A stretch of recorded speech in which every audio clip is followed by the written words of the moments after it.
Today's episode is brought to you by Audible.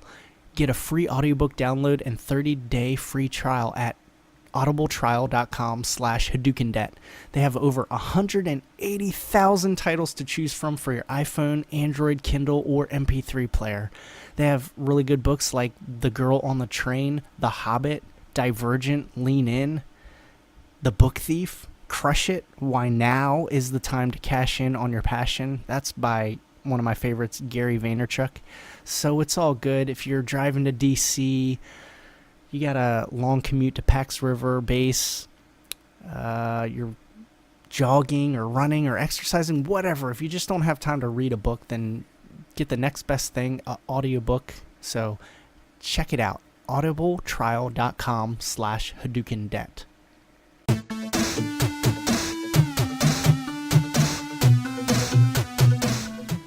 I know our Unity candle didn't light at our wedding. But I know we have candles. Yeah. I just don't know about like sitting and reading a book by candlelight. I think it was more just the aura. I couldn't tell in the article if he was saying that he uses candles all day long. No, I don't think he does that. Or if it was just meal times. Because I think that would actually be more expensive than using electricity. Well, he said that him and his wife use a home candle making kit that they got off of Amazon. I'm like, how do you make candles more efficiently than going to Michael's or the dollar store or Walmart? Or how about this, an LED light? And buying a light that lasts for 19 years. Yeah, 19 years off of, a $30 flashlight. Yeah. So I didn't get that part. But I guess the point was just taking some time to relax and just think about your day, I guess. I have heard, I'm sure some people would make the same case against using a pen and paper versus typing. But at the same time, I have heard people that say they're able to focus better when they're writing on a piece of paper. We both write our notes on paper. Yeah. And there are times when I'm thinking creatively, I'd rather do it on a legal pad. Yeah. So maybe a candle works the same way in our brains and we just don't know it yet, so we're making fun of it. Yeah. I'm going to try it tonight. I got to first go out and buy a candle. It just sounds dangerous, too. Yeah. What if it's so relaxing that you just fall asleep and you burn down your house? It's like I have a hard enough time staying awake at night reading with all the lights in the house on. Much less a single candle that flickers and dries out my eyes. Yeah. So. Anyways. Yeah. But focus. Focus is the thing that he says. The whole point of this isn't like, here are 3 tips to save money. Mm-hmm. Use candles, listen to music, and something. Have a hobby or whatever. Yeah. It's instant guaranteed returns, and the focus of that is focus. Mm-hmm. So I get his point that's saying, you put $500 into a mutual fund, it's not going to guarantee that it's going to be there in the future. Yeah. But you put $500 into you focusing, or, $5 into something that helps you focus. Yeah. Then that's going to be instant returns from that. Right. Because I think he is right. We need more of that. Mm-hmm. I think it diverged. We diverged, or it diverged by getting into candles a little bit. Yeah. So. Yeah, I think when you don't have something to focus on, like me, when I don't have something to focus on, I'm bored. And then when I'm bored, that's when I usually make like mistakes or do something I shouldn't do, Because you take any society where teenagers don't have anything to do, they're gonna get into trouble when they're not focused on something.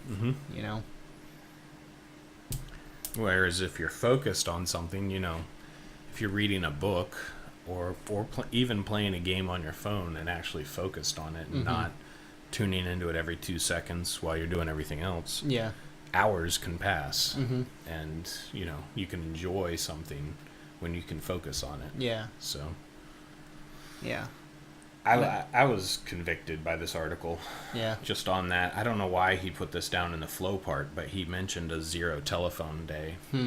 Yeah, I remember that. as part of Focus. So he had installed an app. I think it was called Recover Time or something like that.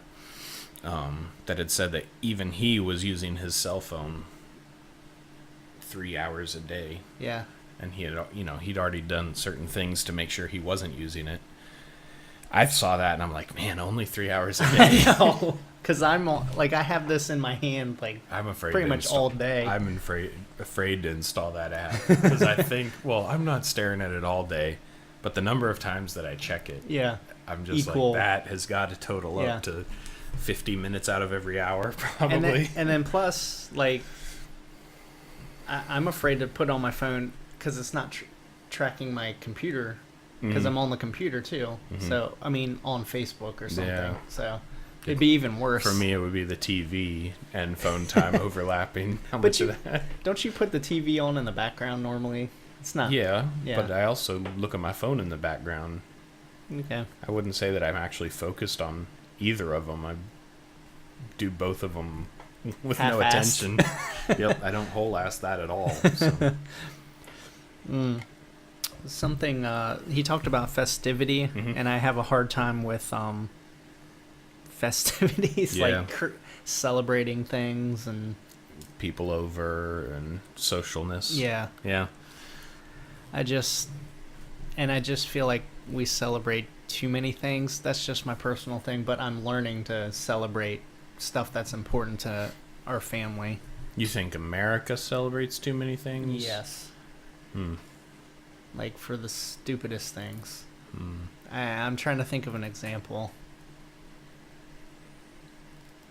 I mean, there's the default example is the participation trophy. Yeah, that's what I was about to say. For sports. Yeah. But I don't know anybody's ever been lying on their deathbed and said, you know, what I really regret is that I got too much attention from my parents. Yeah. True. Or from my friends, or from... Yeah, it can create an entitlement attitude that will kill you when you go to get a job someday. But I think that the idea of festivity, or the idea of celebrating in this article, is a good one. Just because what do you regret the most when you die? People hear that they regret the most that they didn't spend enough time with other people. Yeah, true. And I know that I think that we're uncomfortable with festivity probably because we don't do it very often. But think back to like when you were in high school. If your friend didn't come over to your house at least once a week, how weird and how disconnected you would have felt from them. Yeah. I mean, we wanted to be, during the summer, we wanted to be like every weekend at one or the other house, and it would usually be 2 or 3 nights or 4 nights in a row during the summer. And being outside, you know, with friends too, most nights. And now it's like, if I see a friend once in a month, I'm like, oh, that's kind of normal. Yeah. But is that because of our age and where we're at in life? Or is that something that we've just let slip by and we blame our age and where we're at in life? I think it's something that we've treated it as normal, but it's not. I think we're repressing that desire that we had as kids, and we've learned that that's not normal for adults. And we're like, oh, okay, so we shouldn't do that. But I mean, it is normal. Yeah. Up until the past 50 years or so for people to be over all the time. Yeah. I would think. Yeah, no, it is. Just the sense of community definitely is something. I think my friend's a police officer, and he said, I'll think about that later, but, you read statistics that family dinner helps kids stay out of drugs or whatever. It's that just community, that closeness, the family, So, yeah, celebrate more. It's just the only thing with when you're saying the entitlement thing is sometimes it's Caleb he can graduate kindergarten and Chloe's not. She's going into whatever, third or second grade. Promotion instead of a graduation ceremony. Yeah. But it's like, here's your gift, Caleb. Where's mine? Yeah. But, it's like, but it's not about you right now. Mm-hmm. Not everything is about you. And I think that the answer to that isn't to not celebrate Caleb more. It's to teach Chloe in the celebrating of Caleb. Yeah. So, I mean, one solution to that would be to never celebrate anything. Yeah. And it's the whole idea of, well, because you don't get a birthday present on my birthday, we're just not going to celebrate my birthday at all. Yeah, which wouldn't to be avoid fair to the Caleb. conflict. Yeah. Or you just do it and say, look, it's not your day. When it is your day, we're going to celebrate it. And if you do a good job, we celebrate it. And we take you out to dinner because you have special things that go on for you. So, yeah. I mean, like an example last Saturday was Chloe. She hates her routine broken at all. But last Saturday, Caleb had a football game at 9 a.m. She's crying, hooping and hollering. But Janie just drove her. I drove Caleb separate to his game to get there early, and then Janie drove Chloe, just to say, you're going to support him, just by being there. Because we're a family and we are interested in more things than just us. Yeah. So. Yeah. And then the flow thing. The flow was kind of a weird word to me. Yeah. But he said he gets happiness by not over-consuming things, but creating. I thought that was really interesting. Yeah. Because we're just in a consuming culture. Just all about me. No discomfort. I think that that's the easy thing for us to do, is to buy things to try and satisfy something. Whereas creating is the hard thing to do. Yeah. Creating takes effort, creativity, time, skill. So it doesn't take any skill for me at all to go and buy something that someone else has made. It takes tons of skill for me to learn how to make it and do it. But the satisfaction that we get out of the creating is what he says is the guaranteed return there. Yeah. So there's a lot of unsexy parts of the podcast, I'll tell you. But you've been totally excited about it for the past couple weeks. Yeah. I can tell. Yeah. So,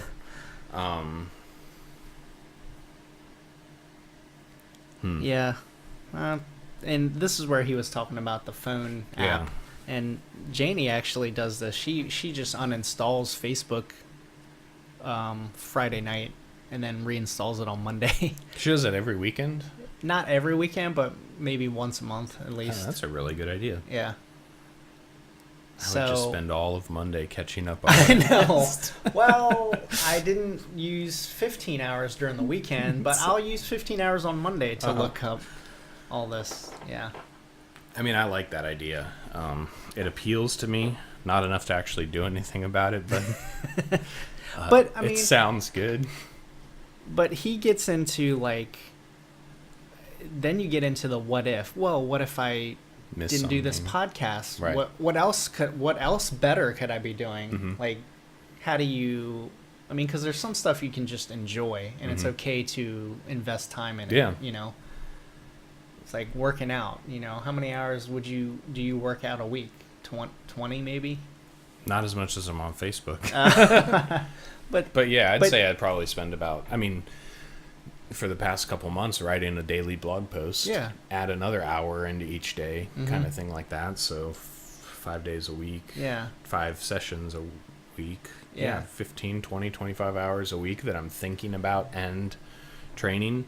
Yeah. And it's not like this body is ever going to repay that investment. So in endorsement deals or anything. So Jerry's is coming. Yeah, so I get back $25 a month for spending $50 for the $400 or $500 a month that I put into it. So big payoff there. Yeah. But I do it because for me it's flow. So this idea of flow comes from a book called Flow by a scientist. I can never remember. Dr. Victor Frankenstein. Frankenstein. I'm totally going to butcher his name, but it's like a Czechoslovakian or not Middle Eastern, Eastern European name. But he wrote this book called Flow, and flow is when, like we had said a little bit before, when you're so focused on something that you lose track of all time. And so a good example of flow is as a kid playing video games where 6 hours would go past and you wouldn't even know. Yeah. And you hadn't even looked up, you hadn't gone to the bathroom, you haven't haven't grabbed eaten. a snack, Yeah. you haven't eaten. You're like dehydrated. Your summer just completely went away. Yeah. And he actually talks in that book about how video games, maybe he doesn't talk in that book, but somebody has extrapolated from that book how video games can actually train people to find that flow feeling of focus, intense focus on one thing at a time. But it's the same thing with work. It's the idea of when you're really involved with something that pushes you, that time just seems to completely compress. Yeah. Like if you're in a project, or if you're not in a project at work, you're just staring at the clock. Right. You're like, what time is it? Yeah. Is it time to go yet? It's only Yeah. it's only 8:05. I've only been here for 5 minutes. Is it 5 o'clock yet? I mean, that's the whole, why does time go by fast when you're having fun, and It's it goes by exactly right. slow when you're When bored. you're not engaged. Yeah. Yeah. And so that's the idea of flow that he talks about here. And his what he puts forward is that you'll find that flow more when you're creating things over consuming them.